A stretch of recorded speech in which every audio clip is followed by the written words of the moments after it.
When you start hearing those sounds, you know spring is coming. And with the Home Depot's countdown to spring, now is the time to get ready with savings in every aisle. Like Vigoro Premium Wood Mulch with a new lower price of 3 bags for just $10. Fight weeds, maintain soil moisture, and give your walkways, flower beds, and lawn a well-detailed look with red, brown, or black mulch. Make the most of the season with savings on all your spring projects at the Home Depot. How doers get more done. Offer valid in-store only March 5th through May 17th. Color selection varies by store. Limit 60 bags per customer while supplies last. I switched to Boost Mobile and got a free Samsung Galaxy A23 5G phone. Want to know the best part? It was free? Nope. The fact that it's on America's largest 5G networks? Nope. It's the ding. Oh yeah, love the ding. Right? It's all about the ding. It's the dingarooski, the dingaroner, the ring-a-ding-ding. Unleash your power to save with Boost. Get a free Samsung Galaxy A23 5G phone when you switch. Boost Mobile. Unleash your power. And the ding. Limited time offer. New customers only. Available on select networks. 5G not available everywhere. One device per line. Tax excluded. Additional restrictions apply. See your local Boost Mobile store for details.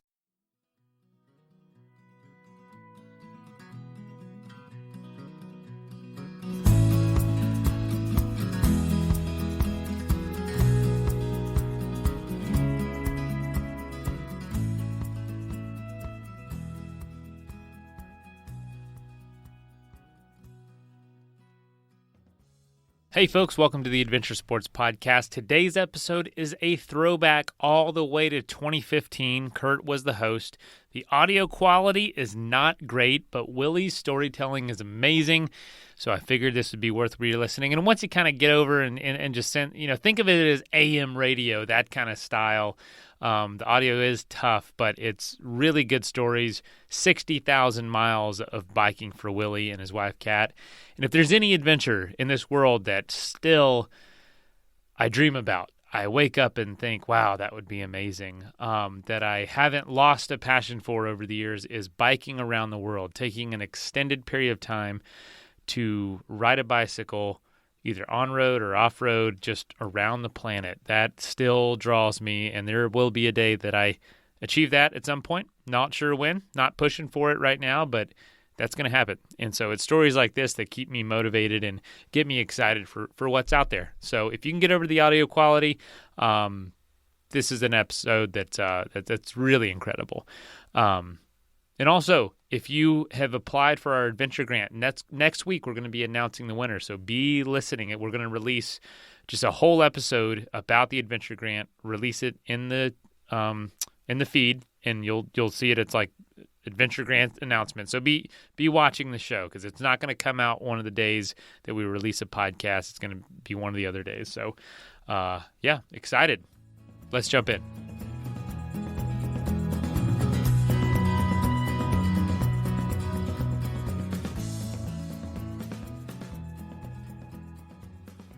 Hello and welcome to the Adventure Sports Podcast. This is your host, Kurt Linville. We have a great guest for you today.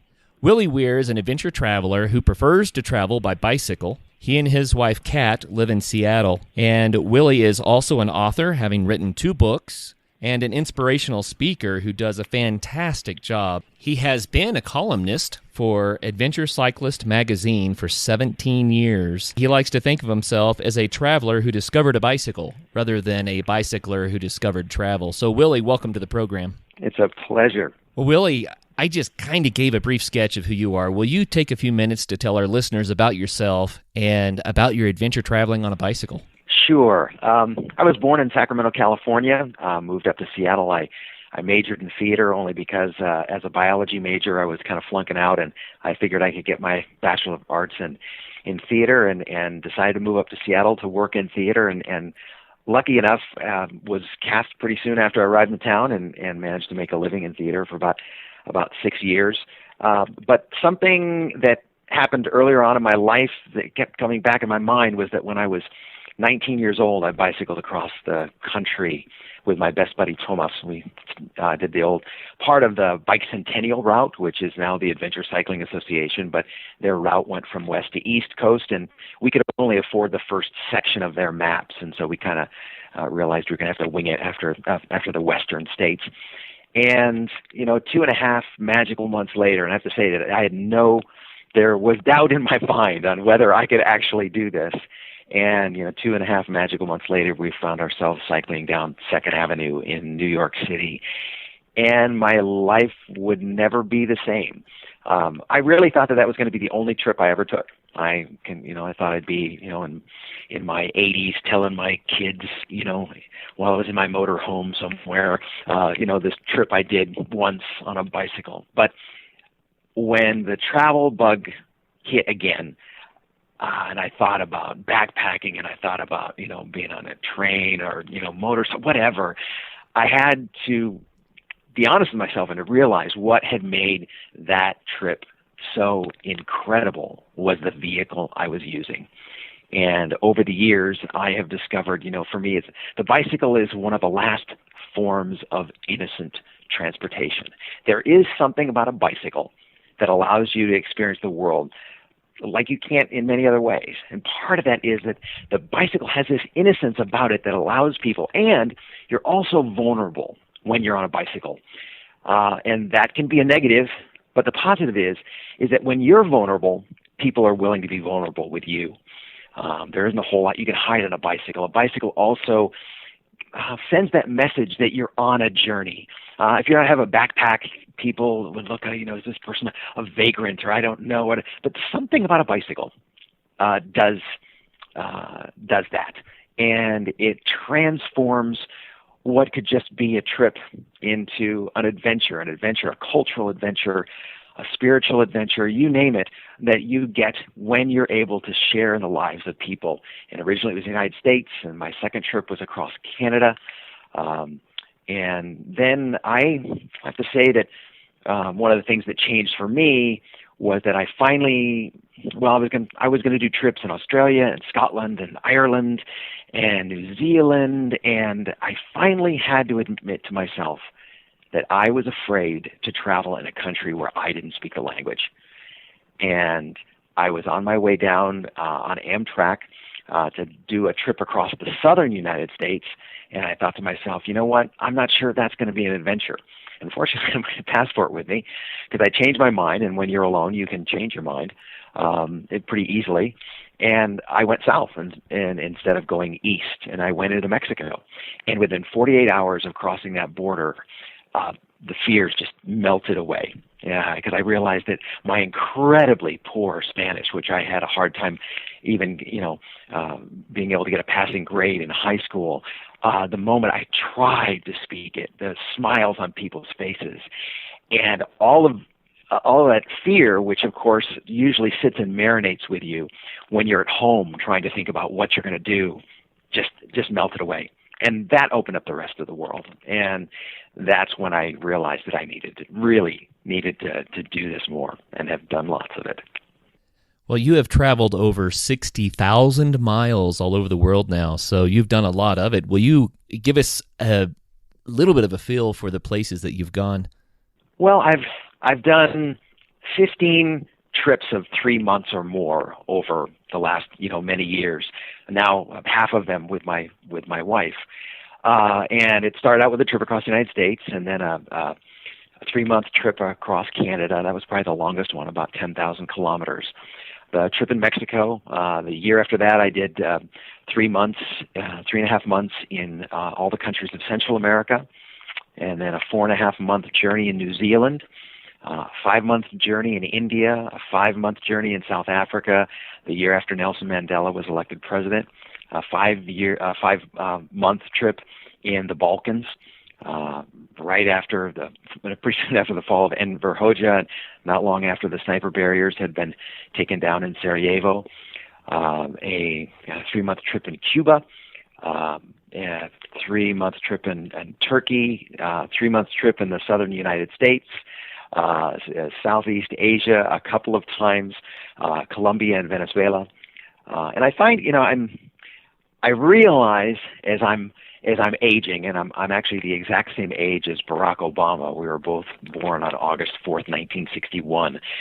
He has now more gray hair than I do, but you realize that I'm not going to get to all the countries, and I have to say that I really don't want to anymore. I've discovered that the bicycle is really best when you are discovering and exploring a smaller area. Bicycles are meant for smaller spaces unless you have a lot of time. what happens is that when people decide to do grand journeys, and well, we have to back up on that a little bit.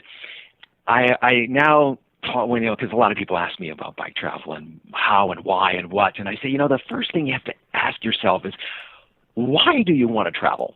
What is your purpose? Because if you don't answer that question, you can, and especially if you're traveling with somebody else and discuss that with them, you can really screw things up. Because why are you traveling? Are you traveling for just the physical? For me, the first time I bicycled across the country, the most important thing was about me, whether I could get there. I hadn't cycled all those mountain passes before, and the miles and the heat and, headwinds and whatever. But overall, and it was, mileage. My God, it was 4,200 miles across the United States.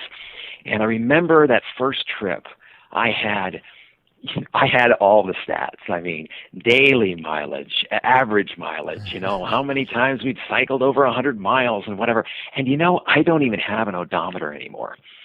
And I found that in the last, that was 1981 was my first trip. So, over 30 years ago. And in that time period, there's been a slow arc of transition from miles to memories.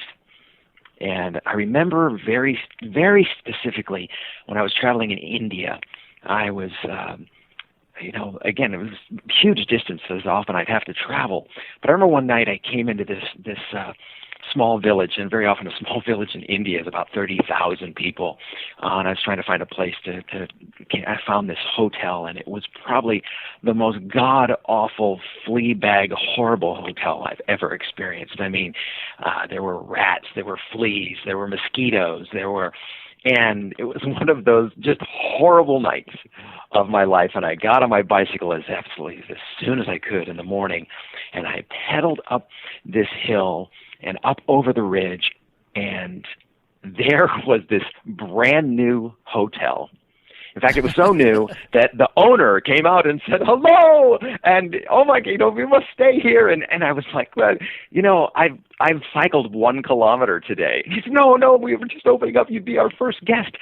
And, if that trip had been 10 years earlier, I would have been, I do 60 to 85 miles a day, and sorry, see you later. But in the long run, I realized when those moments in a journey show themselves, to have something that's extra, that ability to spend a day with somebody whose business is first opening up, or whatever it is, that you need to grab them, because there are plenty of the boring days that are going to happen when, quote, nothing happens.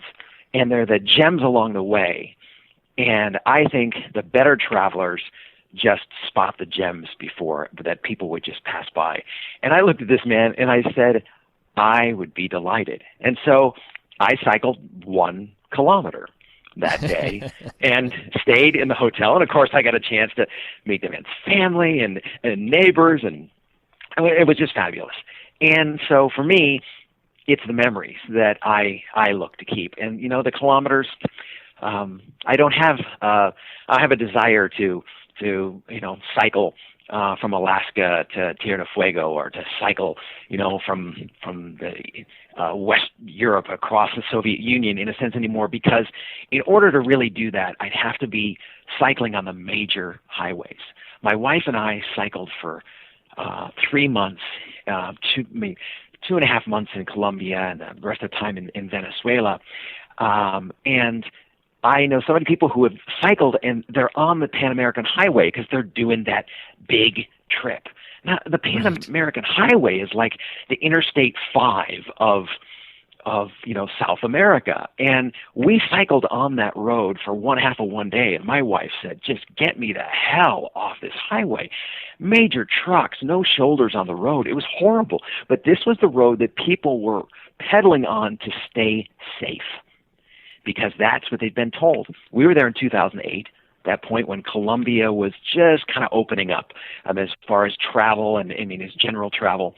We decided to cycle Colombia and Venezuela, had bought tickets to Bogota, round-trip tickets, and then started looking up information and talking to travelers. And I always tell people, if you're going to travel internationally, just for God's sake, don't go to the State Department's website, because it is just a fear factory.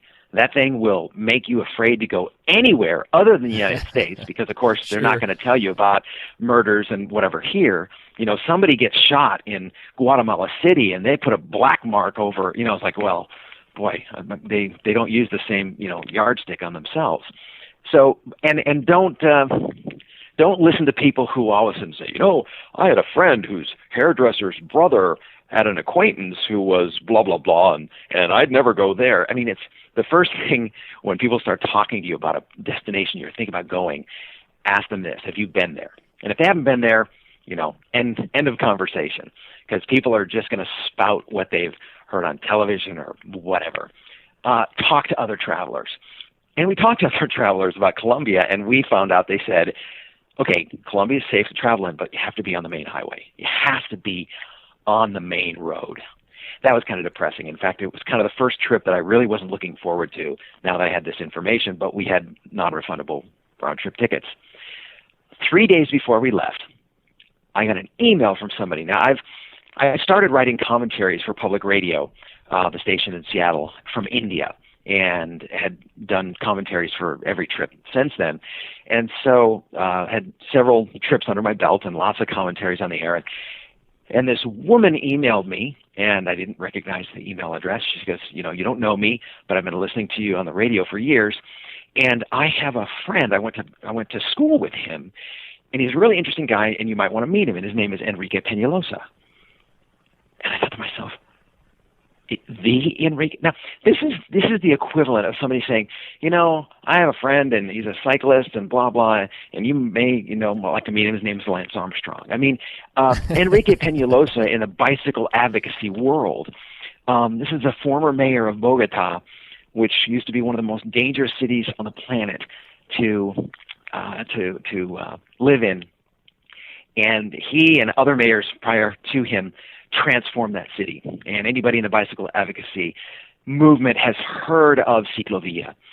Ciclovia happens in Bogota every single Sunday from 7 a.m. to 2 p.m. and holidays. And they close down 120 kilometers of major arterials in the city of Bogota, a city of 9 million people. Wow. And 30% of the population of that city participate in Ciclovia every single week. 2 million people. Now go around the world, and if you've been to major cities of 5 million plus, you realize they're pressure cookers. They're traffic and pollution and tension and whatever. And as we get a chance to meet Enrique and hear what this event really was, because he said, this isn't necessarily just about exercise.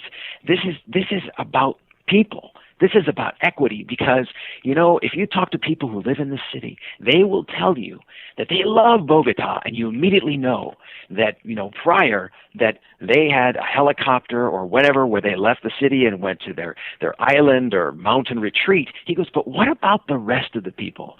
What about people who don't have the money to leave the city? That is what this event is.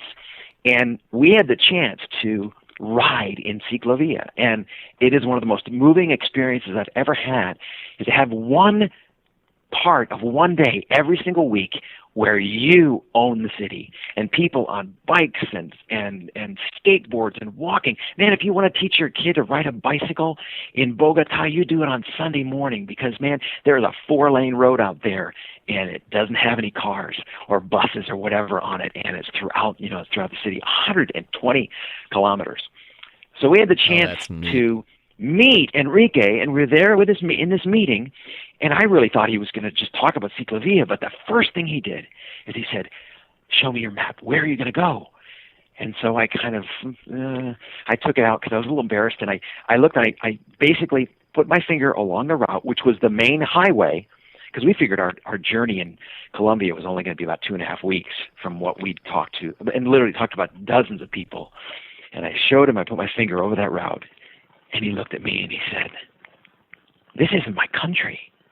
This is the truck route. He goes, do you want to see my country? I mean, really see it? And we said, well, yes. And he goes, well, okay.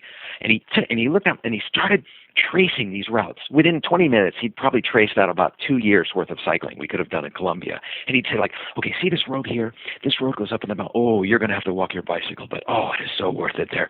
And then you have to cross over in this area here. He goes, you know, you're probably going to meet FARC here, the guerrillas.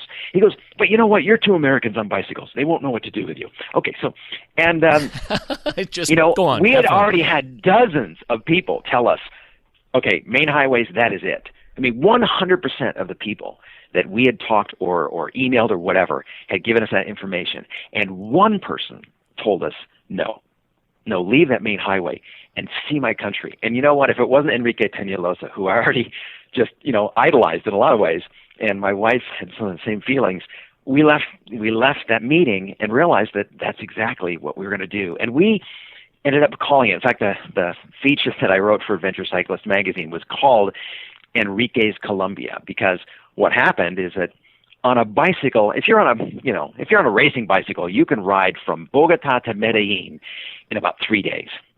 And it took us 2.5 weeks, because when you're on the little roads, they follow the drainages of the rivers, and Sure. you know, you're in the mountains. And so we probably, where the main highway probably climbed 11,000 feet, we probably climbed 90,000 feet on dirt roads. And there were times when we came into one of the first mountain villages we came into had sandbags and a machine gun behind. And the guys are like, what are you doing here? And we said, well, Enrique sent us. And we were treated so incredibly well. Let's take a quick message break and hear from the folks that help make this show possible. If you're like me, when you go to think of what you want for dinner, you forget every single meal you've ever had for your entire life that you've ever liked. You can't even think of a single recipe. Not sure how that happens or why, but HelloFresh is here to help. Make mealtime easy with delicious recipes made with fresh, wholesome ingredients, delivered right to your door. No lines, no hassles, no trying to think of what to cook. Just great tasting meals you can whip up and enjoy in the comfort of your own home. HelloFresh makes it easy to eat what you love. You can customize select meals, swapping out proteins or size, even add a protein or add a veggie. And now you can even upgrade for organic chicken or organic ground beef or on whatever you want. So there's all sorts of customization going on. And by the way, I did use HelloFresh with our last pregnancy. I've told the story before. I ordered a bunch of these meals, had them ready to go, not so that we were, eating out every night, but we had meals ready to go at the house that I could whip up really quickly that were delicious and nutritious, and it was what my wife wanted. We selected it all beforehand. It was great, and actually really helped ease some of that stress with the first few weeks of having a baby. It was awesome. So if you want to try HelloFresh, go to HelloFresh.com/ASP60 and use the code ASP60 for 60% off plus free shipping. That's HelloFresh.com/ASP for Adventure Sports Podcast. ASP60. Use the code ASP60 for 60% off plus free shipping. HelloFresh, America's #1 meal kit. That is plenty of that for now. Let's get back into the episode. Remember one morning we were at a truck stop because, truckers, they know where to eat. And stopped in there having breakfast, and this man came up to us, found out where we were from, saw our bicycles, and he looked and he said, "Thank you so much for taking the time to see my country." And then he left. And we finished breakfast and walked up to pay and found out that he'd paid for our breakfast. And that happened more than once. The people, they're so proud of their country, which had been so trashed in the media for so long. But then again, those off-beaten places. And so, making that decision to follow Enrique's advice was almost in a sense decades in the coming, because I'm not sure a young traveler of me would have thought, okay, I'm going to go with the low percentage odds here. And there's this guy who's telling me to follow the small roads, and I have 36 travelers are telling me don't even think about it. But you get this gut sense of trust that comes, I think, from traveling for a long time. You don't always make the right decision. You just make more of the right decisions, I think. Wow, that's really neat. What a fabulous account of what a person can encounter when they leave their front door and start going out into the world to really meet the people, right? I like it that you pointed out. Yeah, you pointed out that it was less about the stats or the distance or setting some record. It quickly became about the memories for you. And at the Adventure Sports Podcast, we visit about that a lot. It's the memories that matter. You know, those things are so valuable. It's just a treasure to have a variety of experiences that you can enjoy and lean on and share with others. And it's the memories. That's what it's really all about. Now, that is not to discount just the effort that it takes, and without doing the miles and the mountain passes ahead of time, you can't enjoy the adventure as much. If your butt hurts so much that you can't sit down, or you're so exhausted that the only thing you can do is open up a can of something, drink it, and get into your tent, there's only so much experience that you can have talking to the locals or whatever. So, being in good physical shape only makes you a better traveler, because it allows you to not be focused on yourself. I think that's what happens to people on their first bike trips, and maybe or any kind of adventure journey, that they get so physically taxed that they miss out on so much of the joy of traveling that they don't want to do it again. And once you've experienced that enough, you can, I have to say, I probably don't train as much as I used to. And of course, now that I'm over 50, I'm realizing that, you pay for that more than you used to pay for it. Sure. Well, let's visit about that a little bit. Why would you encourage people to travel on a bicycle? And you already mentioned get into shape, right? That sort of thing. But give us a little bit of advice. Number one, why would you encourage people to do it? But also give us some tips. What should they do to get ready for this? Well, okay, first I'm going to tell you a story, and it might be, at least for me, the first time I really got it was cycling across Canada, and started from my apartment in Seattle and went up to Vancouver and shot across, went up north Edmonton and Saskatoon and down towards Thunder Bay. Ended up and I didn't have any contacts in Canada. I had one contact. A buddy of mine went to Stanford, and his roommate lived in Montreal. And he had given me his name and had let Gaetan know that I was going to arrive there someday. And I got in touch with Gaetan, and it just so happened that I cycled into Montreal on Saint Jean Baptiste Day. Now this is like the party day of the year, for French Canadians. And so I'm cycling into the city, and there's this car that comes up alongside of me and just starts to edge me off the road. I thought, oh my God, what's happening? And I stopped my bicycle, and this woman got out and said, "Where are you from?" And I said, "I'm from Seattle." She goes, "Do you have a place to stay?" And I said, "Actually, I do, but thank you. That's really great." Well, that happened to me 11 times on my way across Montreal to get to Gaetan's apartment. I was offered 11 places to stay. Wow. I was just a guy with a bicycle with panniers on a festival day. So I get to Gaetan's apartment, and Gaetan greets me. I meet him, and he goes, "Willie, I have to be gone this evening. I'm going to go visit my mother-in-law, and believe me, you don't want to come. So you have the brunt of my apartment. This is a great night to be up in Montreal. There's parties going on everywhere." Now, this was a great opportunity for me, because when you're in a big city on a bicycle, it's hard because you got all your gear with you that's pretty vulnerable. And like if you want to go inside someplace, you got to worry about all your stuff. So I had a place to park my bicycle that was secure, and I could just wander the city. This is great. So I walked out and walked into the first neighborhood I walked in. They had blocked off the traffic or whatever, and there were these picnic tables set up, and there were people on it. And I looked over at this man, and I smiled at him as I walked toward him, and he literally turned his back on me. Wow. I thought, wow. Man, I'm in the wrong neighborhood, because so far Montreal has just been, hospitality city. What's going on here? And I found that reaction. Second, third time, not everybody turned their back on me, but it was just not the vibe I was expecting. And then it dawned on me. I realized my bicycle was back at the apartment. I went back to the apartment, and I hadn't even taken the panniers off. And so I just walked my bike through that same route And I came upon that first neighborhood, and there was that man. And he looked at me, and he smiled, and he waved me over. And I said, "Where are you from?" And he said, "I have some food. Would you like a glass of wine?" And I said, Wow. Sir, now, do you mind if I ask you a question?" Once we found out, I think the first thing he asked me was, "Do you speak French?" And I said, "No." He goes, "Where are you from?"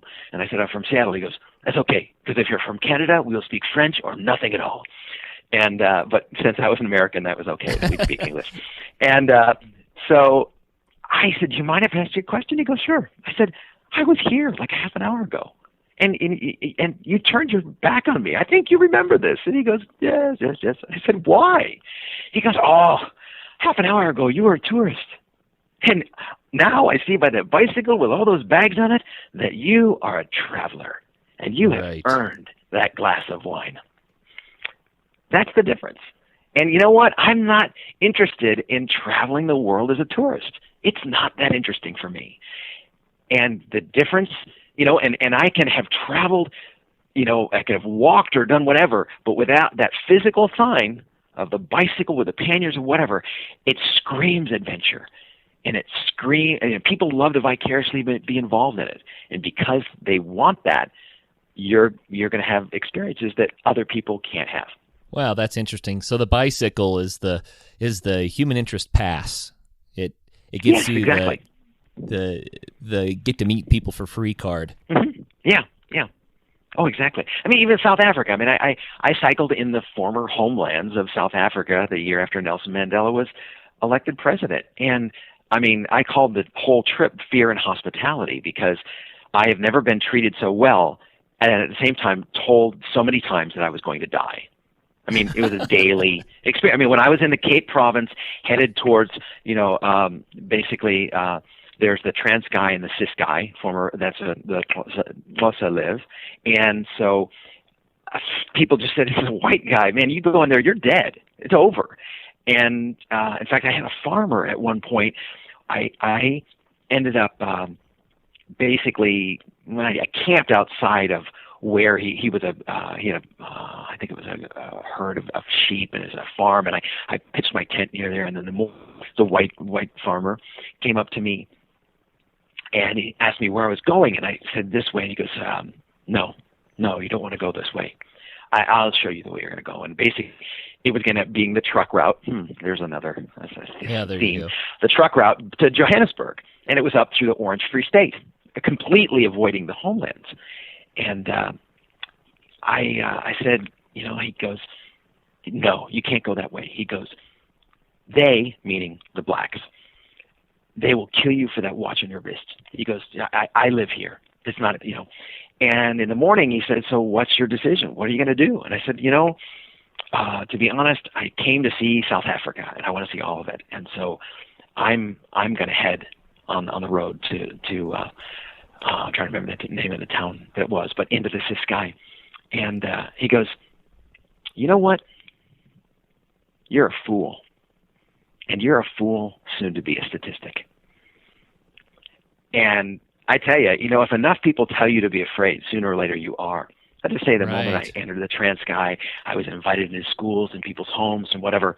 Now, that's not to say that there is never danger, but it is to say the perception of it is very different. And I also met a farmer who admitted at one point, he says, "You're safer than I am." He says, "Because wherever I travel, I have a 9mm on my passenger seat. And it's always there. There's always tension." And he goes, "You're a crazy white guy on a bicycle. And people don't know what to do with you." So the bicycle not only opens up opportunities to visit with people along the way, but perhaps provides a strange layer of protection. Mm-hmm. Yeah. Wow. Yeah, definitely. Very interesting. So what should people do if they want to take a bicycle tour of a country? What should they do to get ready? I mean, you mentioned making sure that you're strong enough and that sort of thing. Sure. I write for the Adventure Cycling Association. They're their magazine, Adventure Cyclist, and they're America's largest nonprofit organization that's solely, geared towards bicycle travel. They're just at adventurecycling.org, and they have a series of routes and they're really based out of the United States. And a lot of times people kind of want to do something closer, to home. And the great thing about the routes there is that they're kind of vetted, and they're usually work to be on the least trafficked roads. Although as more and more people are in the United States, there are just more and more cars. But there's just so many opportunities on the web or whatever to find. There's a website, Crazy Guy on a Bike, which is just a compilation of people's bike journals. I mean, literally thousands of them, and it's organized by region and by country and by year, and so you can choose probably anywhere in the world and find somebody who's been there fairly recently. And it's always great to kind of get a perspective, to do that.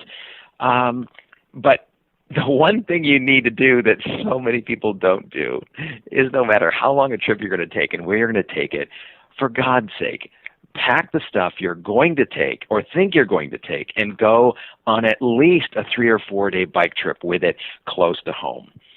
Because you will either discover that everything's okay, or, like most people discover, you probably have 25 pounds too much that you're carrying.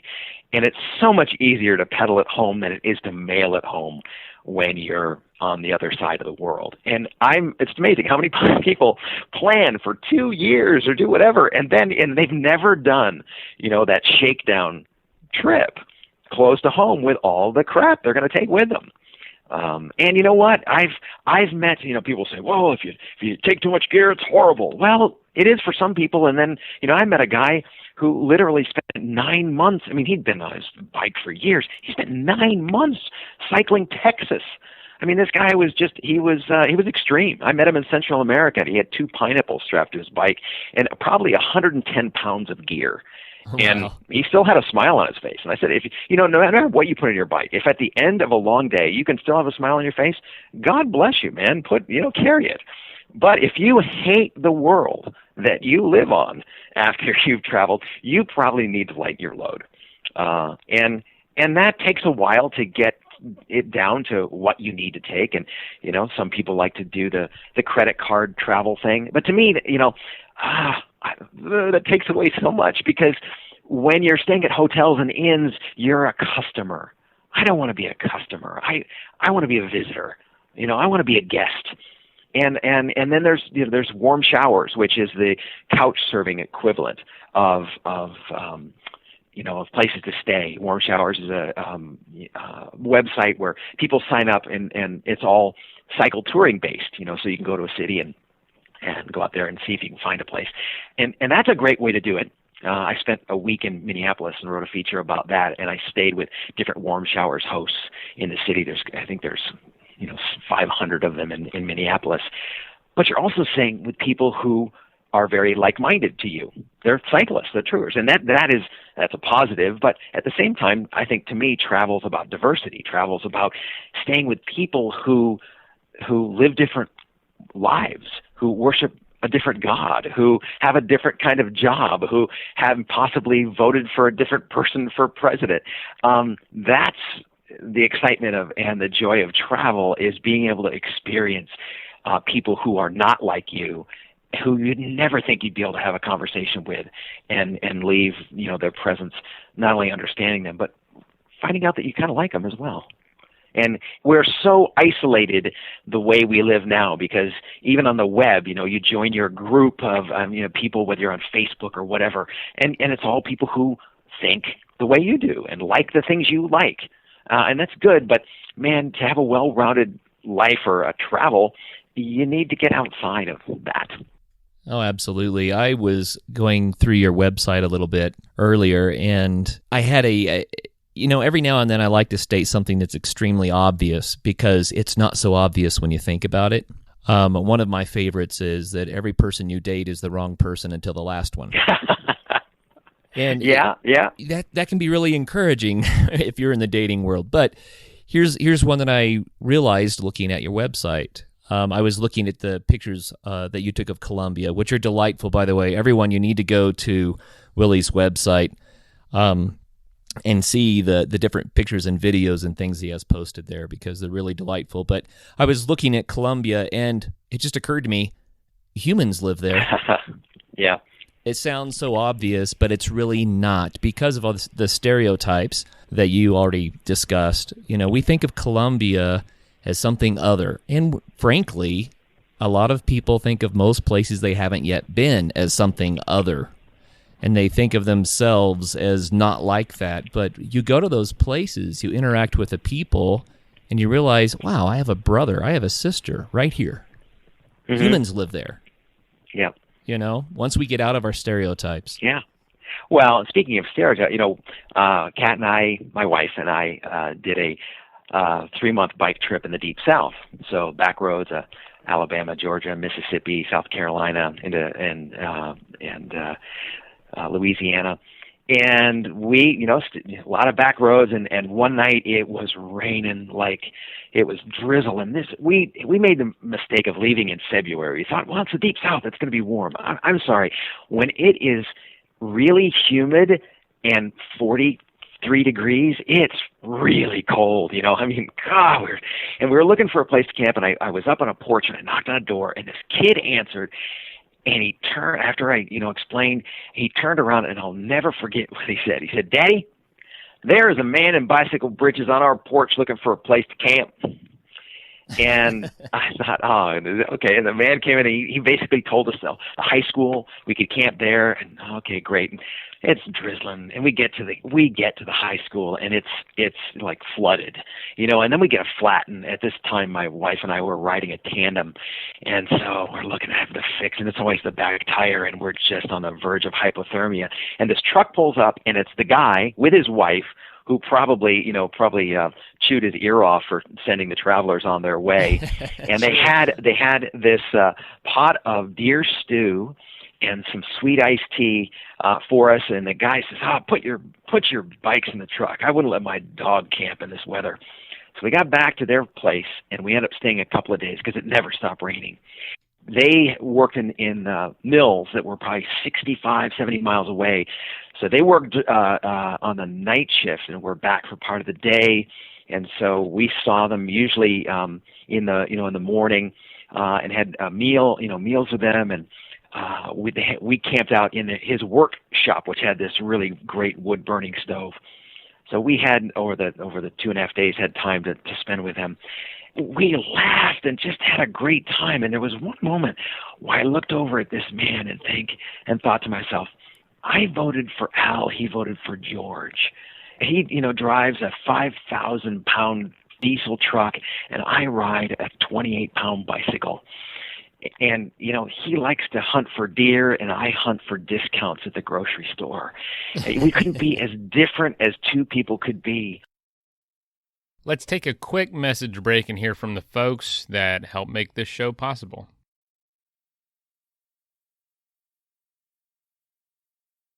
That is plenty of that for now. Let's get back into the episode.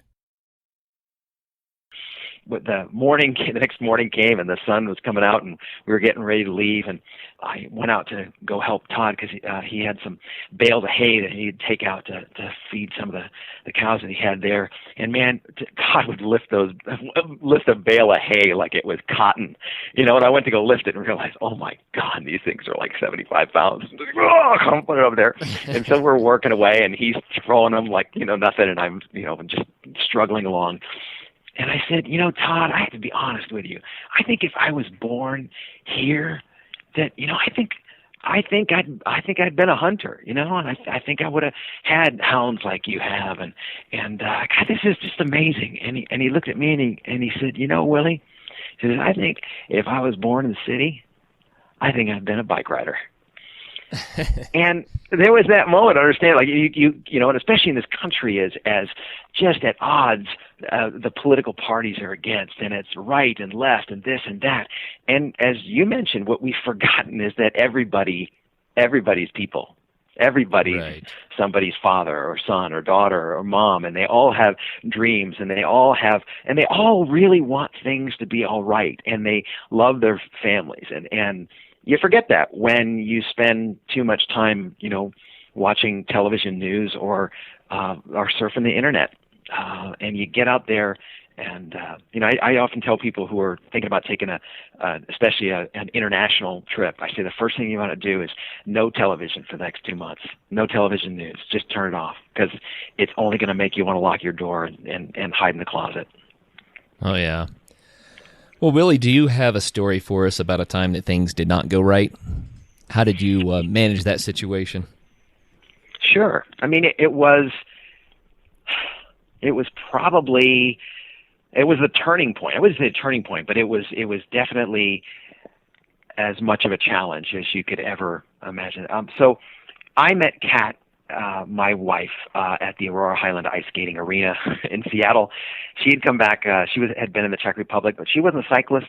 I'd come from South Africa and was headed out to the Balkans. And I was already set to write for a blog on the World Wide Web, which at the time was something that was brand new, and I was doing stuff for public radio. So, I had just met this woman who I fell madly in love with, and then I was leaving. I was leaving for 5 months, and it was one of the first adventures I didn't want to go on.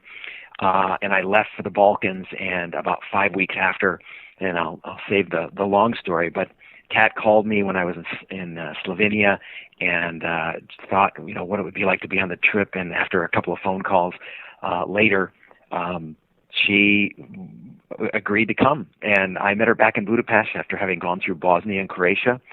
And the first time that she rode with panniers on a bicycle was from the airport in Budapest into downtown Budapest.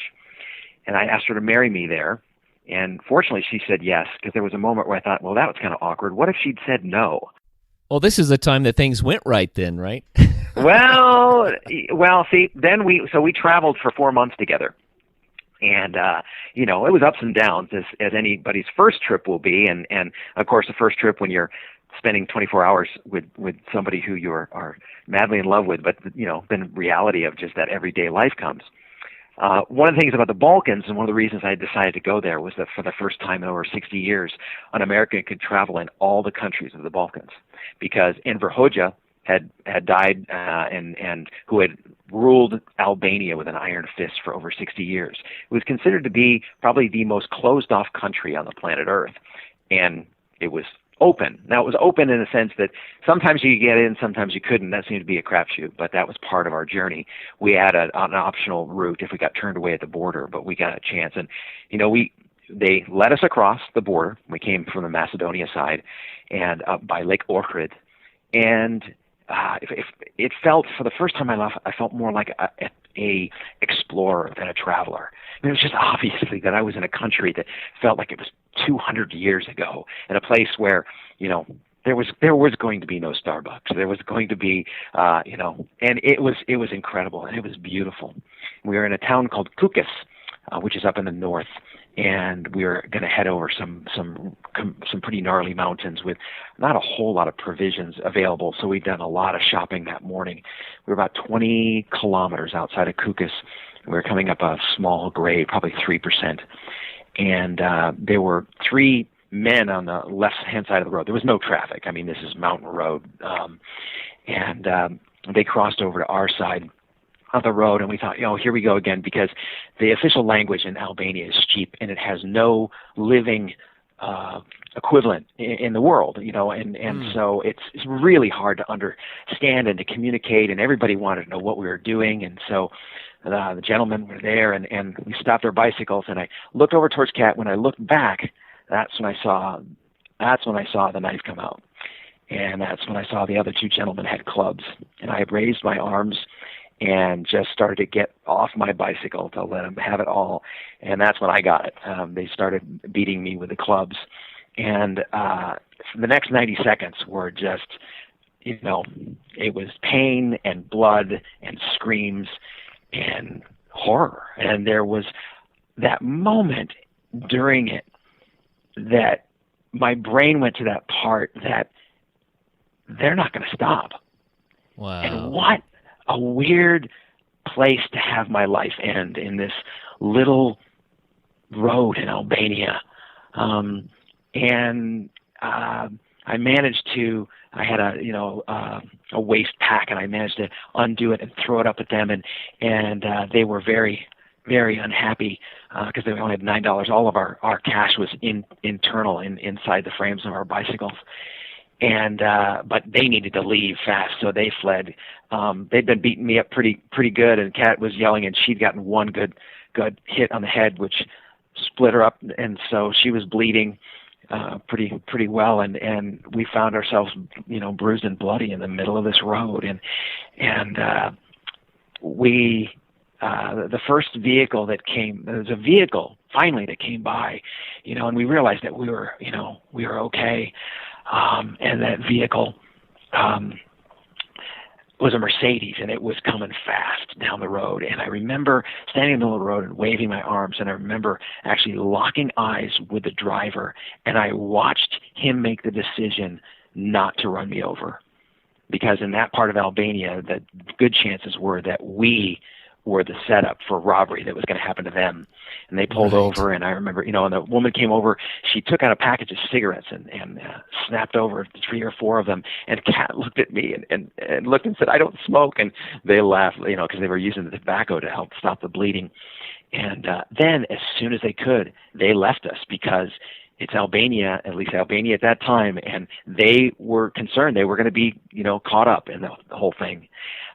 Some villagers came by.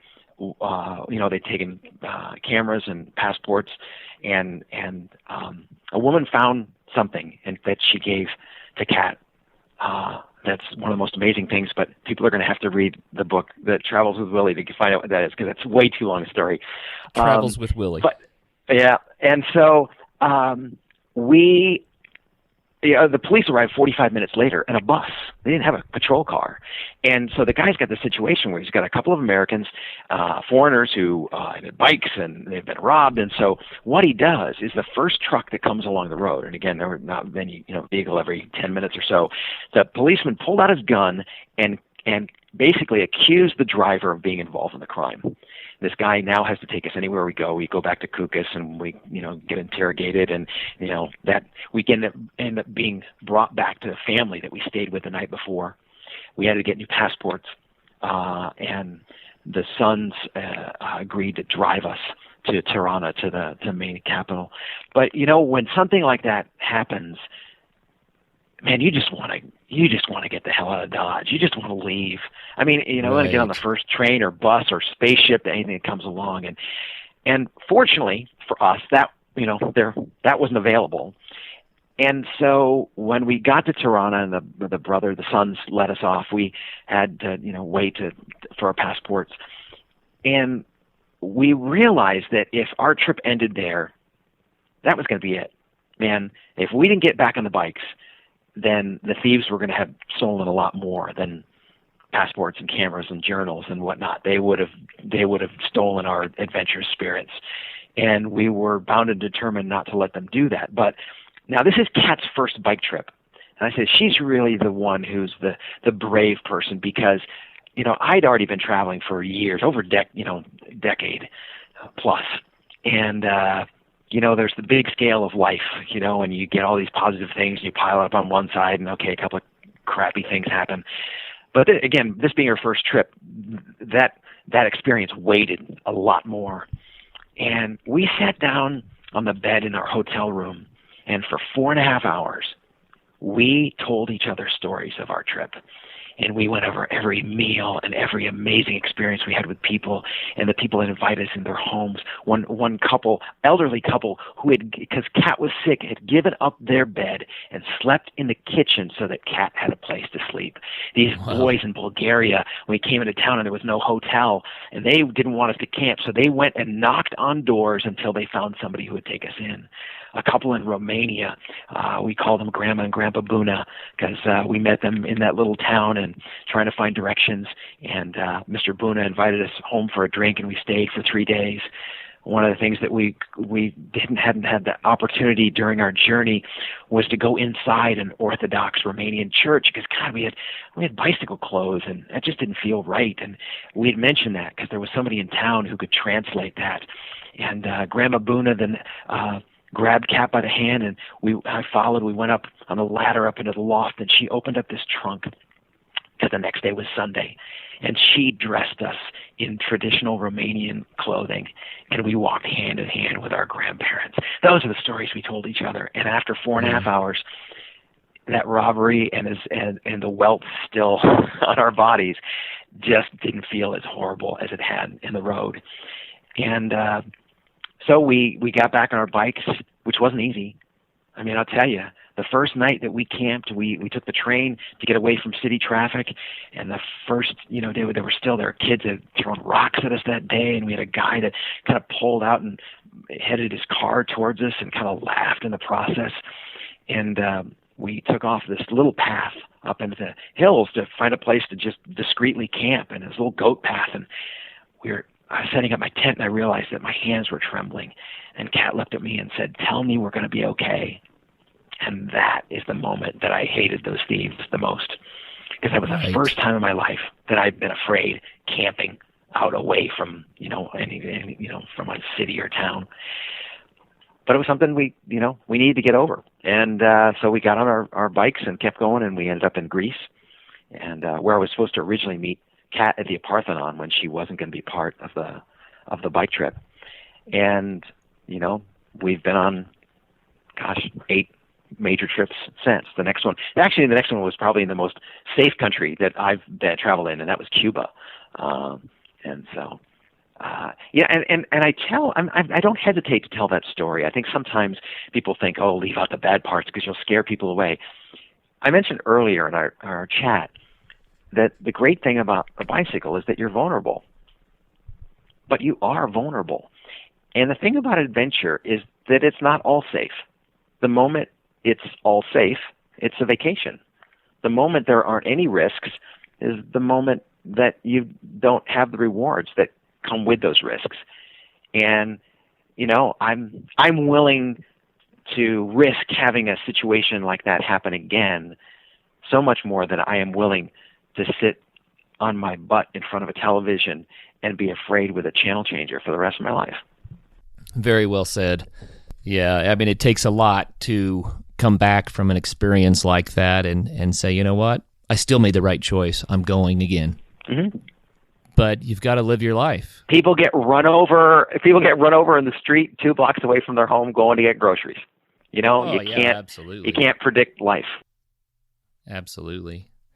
Well, hey, I mentioned earlier that you have 2 books that you've written. Will you tell us about those? Sure. Spoke Songs, which was the first book that came out, is basically a compilation of the commentaries that I wrote for public radio from 3 journeys. One, the journey from India, the next, the journey from South Africa, and the third, the journey in the Balkans. I call it Spoke Songs for a couple of reasons. The first book is that when I was in theater, one of the magical shows that I was in, I played the trick cyclist in a show called Spoke Songs. It was about a bike shop in Northern Ireland, and it was great. So when it came to title something, but at the same time, my commentaries that I started writing for public radio needed to be short. They need to be 3 to 5 to 8 minutes, but 3 to 5 minutes, kind of the length of a song. They're just reflections on the road. It's not necessarily linear, because they were read week by week on the radio. So rather than this day we're here and here we go, there are more of these little songs from these 3 journeys. Spoke Songs it came out in 1997, and the only way you're going to get a physical copy of it is to go to my website, because it's now, quote, officially out of print, but it is available on Amazon as a Kindle book or an ebook. And then Travels with Willie is a compilation of some of my favorite columns and features that I have written for adventure cyclists over the years. But I'm not a gear guy. I'm not this is what your gear ratio should be, or this is the kind of seat post you need to buy, or whatever. I'm more interested in the people. So Travels with Willie is about, it's about Thailand and Turkey. It's about embarrassing episodes. It's about rediscovering my relationship with my father. It's about ice cream and kindness. And in the long run, I think that it's a book that can be enjoyed by people who aren't going to bike at all. But at the same time, anybody who has thought about touring by bicycle will find the inspiration there from somebody who isn't. I'm not an athlete. I mean, for God's sake, I was on the bowling team in high school. That is a Letterman jacket you don't wear, even though you've earned it. I'm a perfect example of that you don't need to be an athlete to get on a bike. And that is one of the great things about a bicycle. Because of its gears, you don't have to be Lance or some sort of super athlete to get where you're going to go. You meet people on the road that you just can't believe what they've accomplished. Right now, if you're a member of Venture Cycling Association and get their magazine, you'll have just read a column that I wrote about a 13-year-old kid that I rode with last year based on an email that he sent me. And this kid ended up riding the Sierra Cascades route from Mexico to Canada. And a feature's coming out next month in the magazine about our journey together. And I have to say it's one of the most rewarding experiences I've ever had in my life. And this kid, who is actually right now, his name is Zeke, he started from the East Coast, and he's bicycling. He's now 14, bicycling across America from east to west. And I'm going to have the privilege of meeting him in Yosemite and finishing the trip, and actually going down a mountain pass that I climbed when I was 13 years old. So, because I'm from Sacramento, California, and I look forward to meeting back up with Zeke, who I got to call a true friend after traveling with him. When I first met him, and I'm sure he's gained a weight. He weighed 77 pounds. Man, if you want an inspiration of that, if you have the gumption to do something, this kid, I just can't wait to see what he is going to do with his life, because whatever it is, it's going to be amazing. Wow. Well, hey, do you have a short, funny story to close out the program for us? Wow. Somebody to ask, Willie, do you have any short stories? I was in India, and basically the rules of the road of India is bigger vehicle has the right of way. And means that as a bicyclist you can end up in the ditch because when the truck comes towards you. And I was several months into my trip, and I had 3 different maps because they're all not very accurate, and they all told me the wrong story, and I was lost. And it was hot and dusty, and I had failed to yield the right of way a couple of times that day, and I was not in a good mood. And on the side of the road, and there's this old, and this kid on a scooter scoots right up to me, and he says, 1 minute of your time? And now, I'd been in India long enough to know that if I gave everybody a minute of my time to ask for it, man, I was going to run out of minutes really fast. So I kind of ignored him. And he said, 1 minute of your time? 1 minute of your time? 1 minute of your time? Sir, I am talking. Sir, I am talking. Sir, I am talking. You know what? I just didn't want to deal with it today. And I got on my bike and I just pedaled off.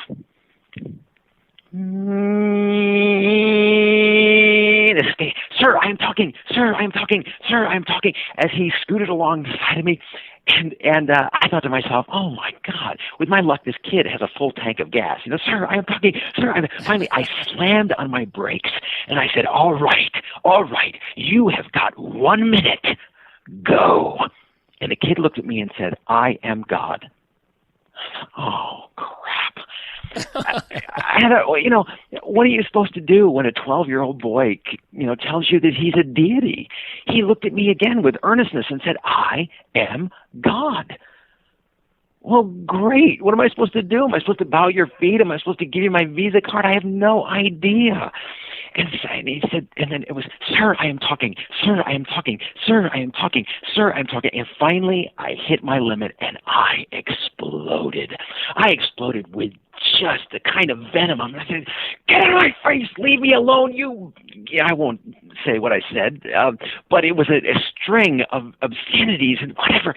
And the kid, his eyes got really big, and he looked at me, and he held out his hands, and he said, 100 rupees. And I thought to myself, not only is this kid wasting my time, he is now going to have me bribe him to leave me alone. And the look that obviously went over my face was so horrifying that the kid's eyes just shot up like saucers. He tripped over himself, and got on his scooter and scootered off. And I thought to myself, wow, man, thank Krishna, that is over. Man, I'm on my way out of here. And I decided to just get on my bike and I didn't care if I was going the wrong way. And I was cycling down the road, and it wasn't more than, I don't know, maybe a kilometer down the road.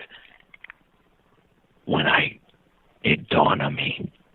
And I started to laugh, and I laughed until tears ran down my face as I realized what that kid had meant to say was, I am guide.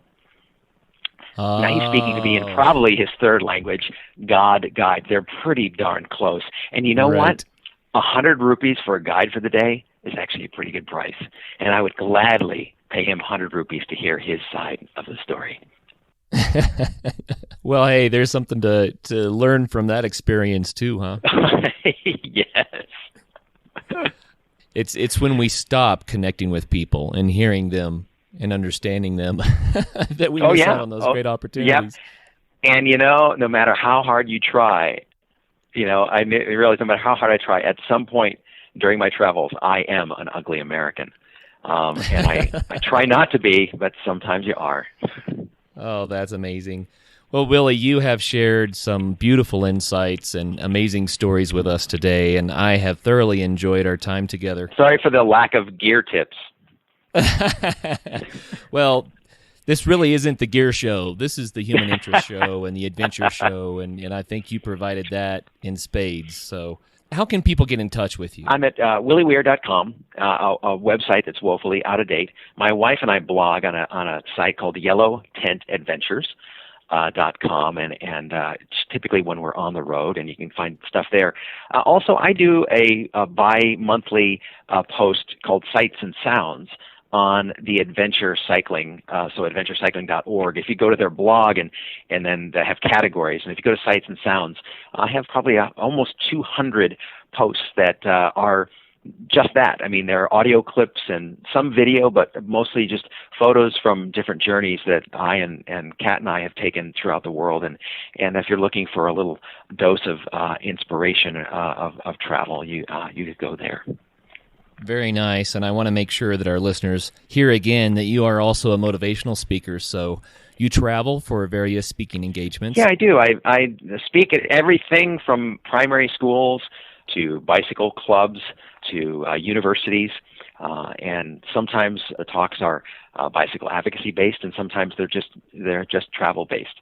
Often if I draw a big crowd in Seattle doing a talk, I'd say that sometimes over half the audience in the crowd aren't cyclists at all, and it's just more about the travel. But I do a presentation for primary school and also for middle school and high school, but the one for primary school is called The World's Greatest SUV, because I think that's what the bicycle is. It is the world's greatest sports utility vehicle, and it's really great to be able to talk with kids and get them to understand that they already have the best vehicle. They don't have to wait until they're 16 and spend a lot of money in a car, because the better adventure vehicle is the one they already got. Oh, that's great. Well, Willie, thank you very much again for your time today. My pleasure. And to all of our friends listening out there, thank you for your time. And until the next show, get out there and have some fun. First of all, thank you so much for listening. It means the world to us that you choose to listen to this show. If you'd like to help us further, you can leave a review on iTunes, share us with your friends, your family. It goes a long way to grow in the show. You can also support us financially through patreon.com/adventuresportspodcast. Link is in the show notes. And also, if you have an idea of who could be a good guest for the show, we're always looking for people to tell their story about the outdoors or adventure. So if you know someone, please reach out. Email us at info@adventuresportspodcast.com. And until then, get out there and have some fun.